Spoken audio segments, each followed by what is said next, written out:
नमस्कार, जय हिंद, वंदे मातरम। दोस्तों, मैं नवदीप सिंह तक्षशिला बुंदेलखंड में आपका एक बार फिर से स्वागत करता हूं।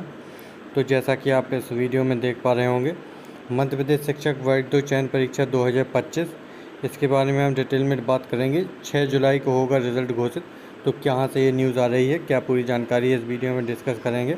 और डीवी के लिए क्या आपके ज़रूरी डॉक्यूमेंट्स होंगे, वो उनके बारे में भी डिस्कस करेंगे, क्योंकि रिज़ल्ट आने के बाद आपको जल्दी ही आपके डॉक्यूमेंट्स तैयार करने पड़ेंगे। और बहुत से लोग जो है वो अपनी बहुत सी गलतियां कर देते हैं डॉक्यूमेंट्स में। तो इसमें पूरे डॉक्यूमेंट डिस्कस करेंगे कि क्या क्या आपको ज़रूरी होगा, और सभी विषय की कट ऑफ लिस्ट और किस विषय की कितनी कट ऑफ जाने की प्रबल संभावना है, इस पर भी हम डिस्कस करेंगे। थोड़ी कट ऑफ हाई ही बताएंगे, एक दो नंबर, जिससे कि उसके जितनी कट ऑफ बताई जाएगी उससे नीचे ही रहेगी लगभग। तो ये वैसे तो एक्सपेक्टेड है कि इतनी तो इससे कम ही जाएगी, थोड़ी एक दो नंबर ऊपर नीचे हो सकते हैं। तो इसमें हम पूरी डिटेल में डिस्कस करेंगे, और नॉर्मलाइजेशन में कि कौन सी शिफ्ट आपकी हार्ड है जिसमें आपको नॉर्मलाइजेशन में फ़ायदा मिलेगा। तो इसमें सभी पहलुओं पर डिटेल में डिस्कस करेंगे। तो वीडियो के अंत तक आप लोग ज़रूर बने रहें। जिसने वीडियो को अभी तक लाइक ना किया हो वो लाइक ज़रूर कर लें, और चैनल को सब्सक्राइब करके भी इस वीडियो को ज़्यादा से ज़्यादा लोगों तक शेयर ज़रूर कर दें। तो चलिए देखते हैं शुरू से। तो इसमें पहले हम बात कर लेते हैं आपके जो जितने ज़रूरी डॉक्यूमेंट्स हैं उसमें। इसमें यहाँ पे देख पा रहे होंगे, मध्य प्रदेश वर्ग 2 एमपीटेड वर्ग 2 शिक्षक पात्रता परीक्षा का परिणाम 6 जुलाई 2025 में जारी होने की उम्मीद है। परिणाम आधिकारिक वेबसाइट esb.mp.gov.in पर उपलब्ध होगा। जो आपकी ESB की वेबसाइट है, ESB टाइप करेंगे तो आपकी जो वेबसाइट खुलती है उसी पर आपका जो परिणाम है वो जारी होगा। तो 6 जुलाई तक आने की प्रबल संभावना है। जैसे कि मैंने पहले भी आपको वीडियो में बताया था कि आपके पहले सप्ताह में जो रिज़ल्ट है उस आने की ज़्यादा संभावना है। तो 6 तारीख तक की जो कयास है वो लगाई जा रही है कि आपकी जो रिज़ल्ट है वो ज़रूर आ जाएगा। आगे देखते हैं। रिज़ल्ट देखने के लिए आपको निम्नलिखित चरणों का पालन करना होगा।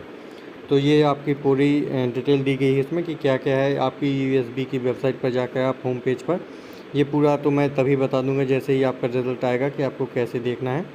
वैसे बिल्कुल सिंपल सा प्रोसेस होता है, आप इसमें पढ़ सकते हैं। इसमें अब नीचे देखते हैं, हम DV के लिए जो ज़रूरी दस्तावेज़ हैं उनके बारे में डिस्कस कर लेते हैं, जो बहुत ही इंपॉर्टेंट चीज़ है आप सभी के लिए। तो इसमें आप देख पा रहे होंगे DV के लिए जरूर आवश्यक जो दस्तावेज़ हैं। तो सबसे पहले आपको 10th और 12th की मार्कशीट ज़रूरी चाहिए। और जो आपका 10th और 12th की मार्कशीट के पीछे जो आपका उसकी जो सनद होती है वो भी आपको चाहिए पड़ेगी। वैसे अब ज़्यादातर उसी मार्कशीट के पीछे ही मिल जाती है 10th और 12th की। जो 2010 के पहले या उससे पहले के होंगे उनको आपकी अलग से सनद मिलती थी आपकी हाई स्कूल की, तो वो आपको ज़रूर चाहिए। फिर आपका DED और आपकी जो DLED है, मतलब जो आपका BEd या फिर DLED है उनकी आपकी जो मार्कशीट है वो चाहिए पड़ेगी। और आपके उसके बाद जो डिग्री मिलती है वो भी आवश्यक रूप से आपको चाहिए पड़ेगी। तो आपको हर आपकी मार्कशीट और उसकी डिग्री दोनों ही आपको आवश्यकता पड़ेगी। तो दोनों को पहले ही आप अपनी अलग करके रख लें, जितनी भी आपकी मार्कशीट है। ग्रेजुएशन की मार्कशीट हो गई आपकी, इसमें भी आपकी मार्कशीट और आपकी जो डिग्री है वो पूरी आपको अलग से मिलती है, कॉलेज से मिल जाती है। वो जिसने भी ना निकलवाई हो वो निकलवा ले, वो आपको चाहिए पड़ेगी। ऐसे ही BEd की मार्कशीट और आपकी डिग्री, इन सभी की चारों की आपकी मार्कशीट और डिग्री आपके पास होनी चाहिए। तो ये तो बहुत ही इम्पोर्टेंट है, इसके बिना आपका जो डॉक्यूमेंट वेरिफिकेशन है वो पूरा नहीं हो पाएगा। फिर सबसे ज़रूरी है आपका रोज़गार पंजीयन। तो रोज़गार पंजीयन वैसे तो सभी का जब फॉर्म भरा होगा तो आपके पास होगा ही होगा। आप उसमें चेक कर लें कि जिसका पुराना हो तो उसका इसके बीच में आपका जो टाइम है उसका समाप्त ना हो रहा हो। अगर हो रहा होगा तो आप उसको जल्दी से अपना जो रिफ्रेश है उसको और आगे उसकी डेट को बढ़वा लें, जिससे आपका आगे तक चल सके, क्योंकि नया ही आपका रोज़गार पंजीयन चाहिए पड़ता है जो आपका एक्सपायर ना हो। इसके बाद आपका आधार कार्ड तो सबके पास होता है और इसको ज़रूरी चाहिए है। फिर है आपका जाति प्रमाण पत्र OBC SC ST, तो आपको जाति प्रमाण पत्र जो प्रमाण पत्र है वो भी चाहिए। और आपको ये याद रखना है कि जो जाति प्रमाण पत्र है आपका वो 3 वर्ष से ज़्यादा पुराना नहीं होना चाहिए, वरना उसको अमान्य कर दिया जाता है। तो आप 3 वर्ष के अंदर अंदर का जो जाति प्रमाण पत्र है वो आपको चाहिए, और जिसके पास ना हो या इससे पुराना हो तो वह भी आप अपना नया बनवा सकते हैं। फिर है आपका EWS सर्टिफिकेट। तो जिसका भी EWS सर्टिफिकेट है उसको EWS सर्टिफिकेट भी नया ही चाहिए, ज़्यादा पुराना EWS सर्टिफिकेट नहीं होना चाहिए, 1 साल से ज़्यादा पुराना ना हो। अगर जिसका भी है तो वो उसको रिफ़्रेश करवाने रिन्यू करवा सकते हैं, नया बनवा सकते हैं। फिर है आपका मूल निवास प्रमाण पत्र। जो भी MP के निवासी हैं उनको मूल निवास प्रमाण पत्र लगेगा। जो अदर स्टेट के हैं या UP से या और कहीं से हैं उनको मूल निवास प्रमाण पत्र की ज़रूरत नहीं पड़ेगी, क्योंकि वो जनरल से ही फाइट करेंगे। फिर है आपका आय प्रमाण पत्र। ये भी आपके MP के जो निवासी हैं उनके लिए आय प्रमाण पत्र की भी आवश्यकता पड़ेगी। जिनकी शादी हो चुकी है और जिसने अपने फॉर्म भरते समय उसमें टिक करवाया है मैरिड में, उनको अपना जो शादी का प्रमाण पत्र है वो भी देना पड़ेगा। और सबसे इम्पोर्टेंट अतिथि शिक्षक अनुभव प्रमाण पत्र। जिसने भी अतिथि शिक्षक में टिक किया है उसका जो 3 वर्ष का आपका प्रमाण पत्र है, जो जिसकी आवश्यकता है कि 3 वर्ष में 200 दिन कंप्लीट होने चाहिए, वो वाला प्रमाण पत्र आपका अवश्य होना चाहिए। क्योंकि उसमें जब प्रमाण पत्र नहीं लगा था तो ऐसे में वो प्रमाण पत्र सामने से ही देखेंगे, तो आपका वो तीनों वर्ष का बिल्कुल कंप्लीट प्रमाण पत्र आपके पास होना चाहिए। फिर है आपकी रिज़ल्ट प्रति, और जैसे ही आपका रिज़ल्ट आता है उसकी जो आप फ़ोटो कॉपी निकलवाएंगे उसकी भी आवश्यकता आपकी ज़रूर पड़ेगी, वो भी देखा जाएगा आपका। तो ये सबसे इम्पोर्टेंट डॉक्यूमेंट्स हैं। इतने आपके डॉक्यूमेंट्स पूरे कंप्लीट करके रखना है अभी से, जिसके भी नंबर ठीक ठाक हैं। मैं अभी आपकी जो लिस्ट बताऊंगा उसके अगर आप आसपास हैं तो अपनी जो सारे डॉक्यूमेंट्स हैं इनको पहले से ही कंफर्म करके रखें बिल्कुल अच्छे से। चलिए आगे देखते हैं। अब हम आपकी जो कट ऑफ है इसके बारे में चर्चा करते हैं। तो एक एक विषय की जो इम्पोर्टेंट विषय हैं आपके, इन सभी की हम कट ऑफ में देख लेंगे, जो जिसमें ज़्यादा छात्र हैं आपके। सबसे पहले हम बात करते हैं संस्कृत की। तो इसमें कितने आवेदन हुए थे? तो आपके 9061 आपके जो आवेदन हैं वो आपके संस्कृत विषय में हुए थे। और पद अतिथि के कितने हैं इसमें? 197, और गैर नॉन अतिथि वाले हैं आपके 203। तो 197 जो पद हैं वो अतिथि शिक्षक के लिए हैं और 203 पद आपके गैर अतिथि शिक्षक के लिए। तो इसमें हम देख लेते हैं गेस्ट और नॉन गेस्ट की कितनी जा सकती है आपकी। तो पहले गेस्ट की देख लेते हैं। गेस्ट में यहाँ पर मेल, यहाँ पर फीमेल। तो जनरल की 72 फीमेल की 68, OBC 69, 67, EWS 68, 64, SC वालों की 62 और 60, 62 और 60, और SC वालों की 62 और 60, और ST की 59 और 56 आपकी। तो ये आपकी गेस्ट के लिए है, आप ध्यान रखें। यहाँ पे आपके लिए लिखा हुआ है, ये पहले मेल है, ये वाली आपकी मेल की है, और दूसरी वाली F लिखा है यहाँ पे फीमेल की है। अब हम यहाँ पे दूसरी साइड देख लेते हैं, नॉन गेस्ट की दी गई है इसमें। जनरल की मेल 76 और आपकी मेल की आपकी होगी 76 और फीमेल की 72, और OBC की 72 मेल, 70 आपकी female, EWS 70 male, 68 female, SC की 66 मेल और 72 फीमेल। SC की आपकी फ़ीमेल की ज़्यादा जाने की सॉरी, यहाँ पर आपका जो मिस्टेक से 672 लिख गया है, यहाँ पर 62 होना चाहिए। 62 या 63 के आसपास आपकी SC की फ़ीमेल की जाएगी, और ST की 64 और 60 आपकी फ़ीमेल की। तो ये आपकी जो एक्सपेक्टेड कट ऑफ है इसके 1-2 नंबर ऊपर नीचे हो सकते हैं। और आपको पता है ये मैं इसमें नंबर बता रहा हूँ, जो आपके रिज़ल्ट आएगा उसमें नंबर बेस नहीं, आपको पता है कि परसेंटाइल के आधार पर आपका होना है। तो परसेंटाइल के विषय में भी मैं इसमें लास्ट में बता दूंगा कि कैसे आप परसेंटाइल निकाल सकते हैं, कैसे वहाँ पे परसेंटाइल निकाला जाएगा। इसके बाद देखते हैं, आप इसका स्क्रीनशॉट भी ले सकते हैं। फिर इसके बाद देखते हैं हिंदी की नॉर्मलाइजेशन की जो कट ऑफ है। इसमें कट ऑफ 4 रिज़ल्ट -4 रिज़ल्ट का इंतजाम करें, मतलब यहाँ पर 4 जो नंबर हैं ऊपर नीचे थोड़े बहुत हो सकते हैं। किसमें? आपकी नॉर्मलाइजेशन में। क्योंकि आपकी जो संस्कृत में एक ही जो शिफ्ट में आपका पेपर हुआ था संस्कृत का और अंग्रेजी का, बाकी के और सभी विषयों के आपके एक से ज़्यादा शिफ्ट में आपके पेपर हुए थे, तो इनमें नॉर्मलाइजेशन होगा। बाकी के संस्कृत और अंग्रेजी में आपका नॉर्मलाइजेशन नहीं होगा। तो हिंदी में कितने आपके आवेदन हुए थे? तो 47,626 आपके आवेदन किए गए थे, जिसमें पद अतिथि शिक्षक के 245 और गैर अतिथि के 255 आपके पद हैं। हार्ड शिफ्ट आपकी जो पहली वाली शिफ्ट है 20 अप्रैल को जो फर्स्ट शिफ्ट हुई थी, ये हार्ड शिफ्ट है। और जो 21 अप्रैल की है सेकंड शिफ्ट, इसको जो थोड़ा इजी शिफ्ट माना गया है। तो जो फर्स्ट शिफ्ट है आपकी 20 अप्रैल वाली, इसके जो नॉर्मलाइजेशन है में अंक बढ़ने की प्रबल संभावना है कि इसमें आपके अंक बढ़ सकते हैं। तो इसमें 4 अंक का अंतर तक आ सकता है आपका, जैसा कि हर बार नॉर्मलाइजेशन में देखा जाता है कि 4 नंबर कभी कभी ऊपर हो जाते हैं और नीचे, हाईएस्ट 4 हैं, किसी के 1-2 ऐसे भी होते हैं। तो 20 तारीख की शिफ्ट के बढ़ने के चांस हैं। आगे नीचे देखते हैं आपकी, इसमें देख लेते हैं कि कितनी आपकी जा सकती है। तो इसमें हिंदी विषय की हम इसमें डिस्कस कर रहे हैं।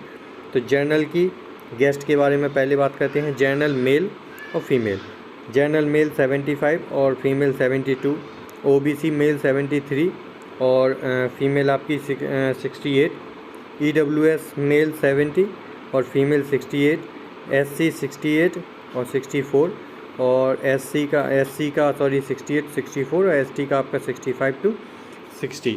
ये आपकी गेस्ट फैकल्टी की होगी। और फीमेल जो आपकी नॉन गेस्ट है, इसमें जनरल की 80 और फीमेल की 77, क्योंकि हिंदी विषय का जो एग्ज़ाम जो पेपर था वो काफ़ी ठीक ठाक आया था। ज़्यादातर लोगों की 90 नंबर के ऊपर भी आपके कई जो स्टूडेंट हैं उन्होंने 90+ भी स्कोर किया था। तो इसकी जो कट ऑफ है थोड़ी हाई जाने की चांस है। 80-81 के समथिंग आपकी जनरल की मेल की नॉन गेस्ट की जा सकती है और आपकी फ़ीमेल की 77, ओबीसी की 78 और फीमेल की 76, ईडब्ल्यूएस 76 और 74, एससी की 72 और 70 और एसटी की 68 to 66। ये आपकी गेस्ट की नॉन गेस्ट की आपकी है। तो आपकी नॉन गेस्ट जनरल की थोड़ी सी ज़्यादा जाने की संभावना है, क्योंकि आपके जो नंबर थे कई स्टूडेंट के बहुत अच्छे नंबर थे, 95 तक नंबर थे ज़्यादातर, कई स्टूडेंट के, ज़्यादातर तो नहीं। तो ज़्यादातर स्टूडेंट के 80 तो ज़्यादातर थे ही थे। तो जो आपकी कट ऑफ है वो हाईएस्ट जो टॉपर होते हैं वहाँ से नहीं बनती है, जो मीडियम स्टूडेंट होते हैं वहाँ से आपकी नॉर्मलाइजेशन के बाद ही आपका जो, क्योंकि मैंने नॉर्मलाइजेशन की भी बात की है तो इसमें नंबर भी बढ़ने की संभावना है। किसी के 80 हैं तो उसके 84 भी हो सकते हैं। तो अभी ऐसी कोई दिक्कत की बात नहीं है। आप अपने जिसके आसपास भी हैं 1-2 नंबर ऊपर नीचे हैं आपके, तो आप अपने डॉक्यूमेंट्स अच्छे से तैयार करके रख सकते हैं। फिर आगे बात करते हैं हम अंग्रेजी विषय की। तो इसमें आप देख सकते हैं आवेदन 4095 हुए थे केवल, और आपके जो पद हैं अतिथि शिक्षक के 982 और गैर अतिथि शिक्षक के 988। आपके सबसे ज़्यादा पद आपके अंग्रेजी विषय में ही हैं और आवेदन भी सबसे कम हुए थे इसमें। तो इसमें देख लेते हैं। और आपका अंग्रेजी का जो पेपर हुआ था आपको पता है कि कितना हार्ड शिफ्ट थी, एक ही शिफ्ट में आपका पेपर हुआ था और काफ़ी हार्ड क्वेश्चन उसमें पूछे गए थे। तो इसमें जो गेस्ट की मेल और फीमेल की, तो पहले देख लेते हैं गेस्ट की। तो गेस्ट जनरल मेल 68 और female 66, OBC 66 to 62, EWS 61 to 58, SC का आपका 56 to 52, एसटी का आपका 50 to 48। और वैसे अगर इसमें बोल दिया है 50 to 58, वैसे जितने भी आपके बैकलॉग के पद हैं उतने तो आपके स्टूडेंट ही नहीं है। तो जो भी SC ST वाले स्टूडेंट हैं वो अपना सिलेक्शन बिल्कुल पक्का समझें अंग्रेजी से, जितने भी हैं चाहे वो गेस्ट वाले हों चाहे आपके नॉन गेस्ट वाले हों, बिल्कुल भी दिक्कत की बात नहीं है। लोगों के जो बैकलॉग के पद हैं वो काफ़ी पद हैं आपके, इतने स्टूडेंट नहीं है तो इनका सिलेक्शन हो जाता है आपका पासिंग मार्क्स पर। आपके अगर 48 या 50 के समथिंग मार्क्स हैं तो आपका आराम से सिलेक्शन हो जाएगा। अब देख लेते हैं नॉन गेस्ट का मेल और फीमेल। तो आपका जनरल नॉन गेस्ट मेल में आपका 72, फीमेल में आपका 70, ओबीसी 70, फीमेल 68 और ईडब्ल्यूएस 69 और फीमेल ईडब्ल्यूएस में आपका 67, एससी का आपका 62 to 60 और एसटी का आपका 57 to 54। और इसमें 57 to 54 दिया है, लेकिन आपका ज़्यादातर लोगों का सिलेक्शन हो जाएगा आपका वैसे, क्योंकि आपके जो SC ST वाले जितने भी स्टूडेंट हैं उनके जो पद हैं बैकलॉग के वो काफ़ी पद हैं। तो आपका जो इसमें से आप इसमें से हटा भी सकते हैं, ये कुछ मैंडेटरी नहीं है SC ST का, क्योंकि आपके जो पद हैं वो काफ़ी हैं बैकलॉग के पद, तो इनका सिलेक्शन हो जाएगा। अगर आपके पासिंग मार्क्स से थोड़ी बहुत भी ज़्यादा हैं तो आपका आराम से सिलेक्शन हो जाएगा। तो आपकी ये अंग्रेजी की भी आपकी जो कट ऑफ है ये आपकी देख सकते हैं। इसमें 1-2 नंबर ऊपर नीचे हो सकते हैं आपके, क्योंकि इसमें आपकी जो परसेंटाइल बेस पर आपका जो रिज़ल्ट है वो जारी होगा। आगे देखते हैं हम सामाजिक विज्ञान का SST का। आपके आवेदन हुए थे 42,136 और आपके अतिथि शिक्षक के 219 पद और गैर अतिथि शिक्षक के 221 हैं। इसमें रो मार्क्स कट ऑफ इसमें देख लेते हैं कि कितनी जाने की आपकी संभावना है। तो गेस्ट की मेल फीमेल, गेस्ट जनरल में आपका मेल में 68 और फीमेल में आपका 63, ओबीसी 62 60, ईडब्ल्यूएस 60 to 58, एससी का आपका 56 to 54 और एसटी का 52 to 50। ये आपके मेल फीमेल के हैं, आप इसमें देख सकते हैं। और आपके जो नॉन गेस्ट में है इसमें देख लेते हैं मेल फीमेल में। जनरल की 72 to 68 फीमेल और ओबीसी की 70 मेल और 65 female, EWS 68 male 64 female, SC का 62 मेल और 58 फीमेल, एसटी का आपका 58 मेल और 54 फीमेल। ये आपका है। और इसमें इसके बाद जो देख लेते हैं हम मैथ का। मैथ में आपके 42,528 जो आवेदन वो हुए हैं।